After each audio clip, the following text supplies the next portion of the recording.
Aujourd'hui, j'aimerais te parler du processus de vente, donc de ce qui se passe avant de vendre une séance, et de partager un petit peu ma vision des choses, de partager un petit peu comment je fonctionne, parce que je ne sais pas si tout le monde fonctionne comme ça, et en tout cas, moi j'ai toujours trouvé que c'était quelque chose qui était assez efficace, donc je me suis dit, comme à chaque fois sur la chaîne, s'il y a un truc qui fonctionne bien, qui est efficace, je pense que c'est cool de le partager, parce que ça peut permettre d'aider d'autres personnes, donc c'est ce que je vais faire exactement dans cette vidéo.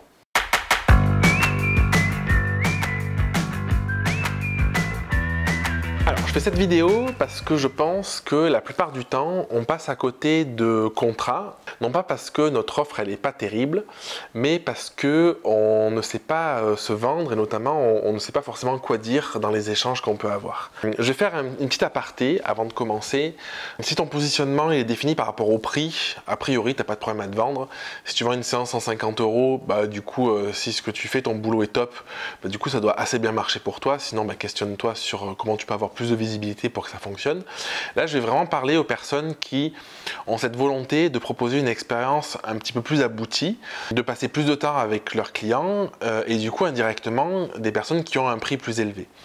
Parce que ça peut marcher tout seul au bout d'un temps, si tu as défini ton offre, si tu arrives à la communiquer, à la véhiculer, et les gens viennent à toi, et du coup ils voient le prix, ça le fait pas, et puis du coup tu peux convertir comme ça. Mais je trouve qu'au début, au moins, pendant un moment, quand on a des prix qui sont élevés, qu'on n'a pas réussi encore à avoir une communication ou des pages de présentation de nos offres qui sont assez claires, qui donnent assez de valeur, ça vaut le coup d'avoir un vrai échange. Et puis même, je pense que dans tous les cas, moi ça vaut le coup d'avoir un échange quoi qu'il arrive.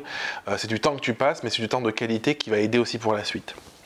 Et du coup, c'est vraiment de la première partie dont je vais parler aujourd'hui, du processus. L'idée, c'est, la plupart du temps, on se dit, j'envoie juste quelques mails. Donc, il y a quelqu'un qui nous écrit, bonjour, j'aimerais faire une séance, ok, bah, c'est cool, bah, voilà ma plaquette, ah, bah, c'est trop cher, ou bah, oh, ça le fait. Voilà. Et souvent, on s'arrête là. Moi, ce que j'ai fait pendant longtemps, c'est que du coup, dans ce premier échange de mails, je proposais tout le temps un rendez-vous téléphonique. Je pense que le meilleur moyen de voir si le feeling y est, le meilleur moyen de répondre aux besoins de la personne, c'est de l'avoir au téléphone, c'est de pouvoir l'appeler. Et du coup, je proposais un appel téléphonique. Je dis bien évidemment que ça n'engageait à rien. Et je proposais 2-3 créneaux éventuellement pour que la personne elle puisse, par rapport à son emploi du temps, trouver le temps qu'on s'appelle. Là, il y avait deux cas de figure. Les personnes qui me disaient non.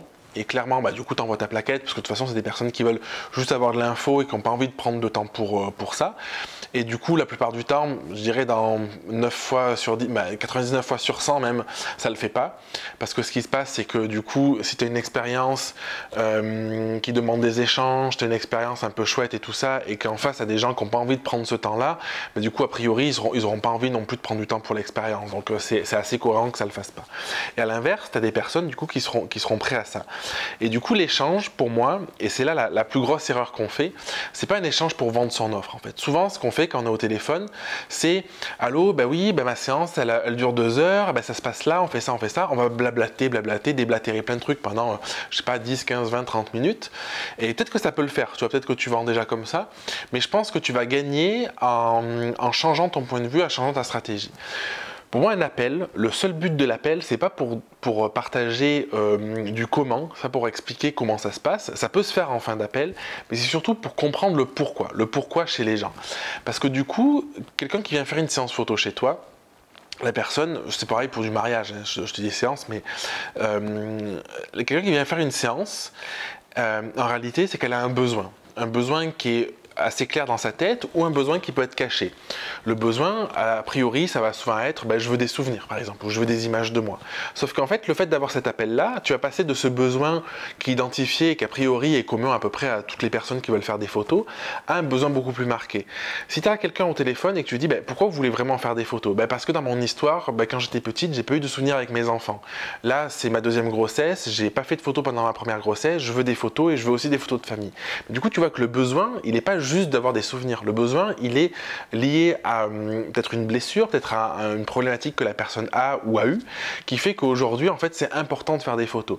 Et du coup, si tu sais ça, et si tu discutes avec la personne, que tu la laisses parler, et que tu écoutes ce qu'elle a à te dire de manière attentive, et que toi, tu es capable de répondre à ça et de lui proposer une offre qui correspond à ça, c'est beaucoup plus simple de vendre. Parce que si tu as entendu ça et que tu dis à la personne, écoutez, c'est super chouette parce que moi, ma volonté, c'est de pouvoir créer ces moments-là, parce que peut-être que moi aussi, j'ai manqué d'images plus dans ma jeunesse, ou il faut dire il faut pas faire du fake, il faut que ce soit vrai, tu vois, mais tu peux rebondir sur des trucs et du coup, tu vas créer une vraie connexion, tu vas créer un vrai feeling. Et à la fin, quand tu annonces le temps de séance, quand tu annonces ton prix, quand tu annonces tout ça, bah, du coup, ça a une valeur qui est moindre parce que du coup, la personne, elle va sentir déjà que tu es la bonne personne pour le faire. Elle sera souvent prête à mettre plus d'argent que ce qu'elle avait peut-être prévu, peut-être qu'elle n'avait pas prévu, du coup, ce sera OK. Et du coup, tout le comment, le nombre d'heures, le tout ça, c'est pas si important parce qu'elle sent que dans tous les cas, quoi qu'il arrive, que ça dure 1 heure, 1 heure et demie ou 2 heures, tu seras à même de lui créer quelque chose de fort. Et finalement, est-ce qu'il vaut même pas passer 1 heure à créer un truc hyper fort que passer 3 heures sur une séance où tu n'es pas connecté à l'autre, tu sais pas vraiment ce qu'elle a besoin et du coup, tu fais quelque chose de médiocre. Donc encore une fois, le temps, il définit pas non plus la qualité de ta prestation. Donc moi, c'est le process que j'ai aujourd'hui, c'est le process que j'ai pratiquement toujours eu en réalité, à part à mes tout débuts où je comprenais rien et voilà, c'était un peu flou. Et c'est quelque chose qui m'a toujours réussi parce que, en tout cas, dans ma démarche de vouloir créer une vraie connexion avec mes clients, dans ma démarche de vouloir leur apporter quelque chose de plus, et il y a un côté, aujourd'hui je fais du portrait, il y a un côté un peu thérapeutique aussi, donc c'est pas juste on s'appelle, on fait 3 photos et c'est fini, il y a des échanges en amont, il y a tout ça. Bah, du coup, le fait de pouvoir questionner la personne, le fait de pouvoir la comprendre, le fait de pouvoir l'écouter, ça aide grandement à savoir quel est son besoin, parfois son besoin caché, et de voir de quelle manière notre offre y répond. Donc c'est un petit tip que je vais te donner dans ce processus d'avant-séance et c'est quelque chose, je pense, qui est intégré. Encore une fois, si tu proposes une démarche qui est un peu plus aboutie, si tu veux prendre du temps pour des séances, tu vends des séances 150 €, ça va être du temps perdu pour toi, donc fais clairement pas ça. Mais si tu as cette volonté de développer tes offres, d'avoir des prix plus élevés et que tu te demandes comment tu peux faire pour mieux convertir en fait des personnes, des prospects en clients, bah, ça peut être un bon exemple. Je te dis à la semaine prochaine. Si tu as aimé cette vidéo, tu peux la liker, tu peux la partager aussi à un ami ou une amie qui pourra l'apprécier, et je t'embrasse.